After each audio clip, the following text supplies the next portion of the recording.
Hi అండి, welcome back my channel. నేను మీ స్వాతి. ఇవాళ మన రెసిపీ వచ్చేసి మిక్స్డ్ వెజిటేబుల్ కర్రీ అండి.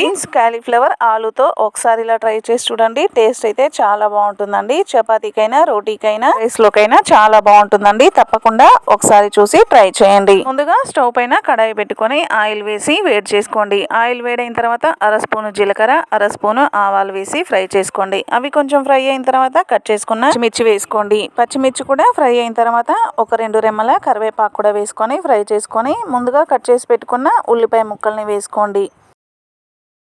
ఉల్లిపాయలు వేసిన తర్వాత ఒకసారి కలుపుకొని 1 స్పూను పసుపు కూడా వేసుకొని కలుపుకోండి.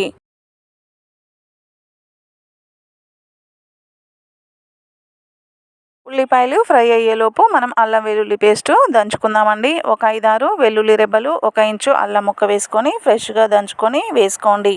ఒకసారి కలుపుకొని అల్లం పచ్చివాసన పోయేంత వరకు ఫ్రై చేసుకోండి. ఉల్లిపాయలు కూడా బాగా ఫ్రై అయిన తర్వాత మనం ముందుగా కట్ చేసి పెట్టుకున్న బీన్స్ వేసుకొని ఒకసారి కలుపుకొని మూత పెట్టుకొని మీడియం ఫ్లేమ్లో 10 నిమిషాల వరకు ఈ మధ్యలో కలుపుకుంటూ ఒక 10 నిమిషాల వరకు 50% ఉడికే వరకు ఉడికించుకోండి.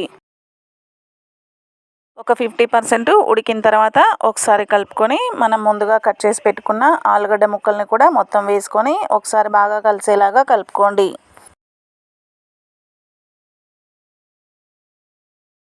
పెట్టుకొని మీడియం ఫ్లేమ్లో ఒక 5 నిమిషాల వరకు బాగా ఉడకనివ్వండి.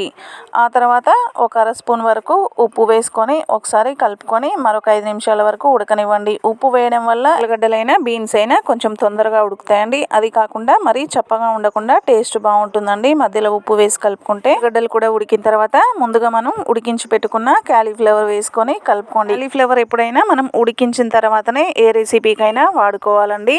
ఉడికించే టైం లేకపోయినా వేడి నీళ్ళలో వేసైనా తీసుకోవాలండి. నీళ్ళల్లో వేయడం వల్ల దాంట్లో ఏమైనా పురుగులున్నా లేకపోతే డస్ట్ ఉన్నా పోతుందండి. ఫ్లవర్ కూడా వేసి కలిపిన తర్వాత ఒక 5 నిమిషాలు మీడియం ఫ్లేమ్ లో మధ్య మధ్యలో కలుపుకుంటూ బాగా మగ్గనివ్వండి. చూసారు కదా, కూరగాయ ముక్కలని ఒక 80% వరకు చక్కగా ఉడికిపోయాయండి. ఇప్పుడు మన టేస్ట్ కు తగ్గట్టుగా ఉప్పు, కారం అలాగే ధనియాల పొడి కూడా వేసుకొని కలుపుకోండి. 5 నిమిషాలు ఉప్పు కారం కూడా పచ్చివాసన పోయేంత వరకు ఉంచిన తర్వాత చివరగా కొత్తిమీర చల్లుకొని దించేసుకుంటే ఎంతో టేస్టీగా ఉండే మిక్స్డ్ వెజిటేబుల్ కర్రీ రెడీ అయినట్టు. అయితే మీరు తప్పకుండా ఒకసారి ట్రై చేసి మీ అమూల్యమైన ఫీడ్బ్యాక్ ని నా కామెంట్ బాక్స్ లో తెలియజేయండి. అలాగే నా వీడియో కనుక మీకు నచ్చినట్టయితే తప్పకుండా లైక్ చేయండి, ఫ్రెండ్స్ కి రిలేటివ్స్ కి షేర్ చేయండి. మరెన్నో మంచి మంచి వీడియోస్ కోసం నా ఛానల్ కనుక ఫస్ట్ టైం చూస్తున్నట్లయితే సబ్స్క్రైబ్ చేసుకోండి.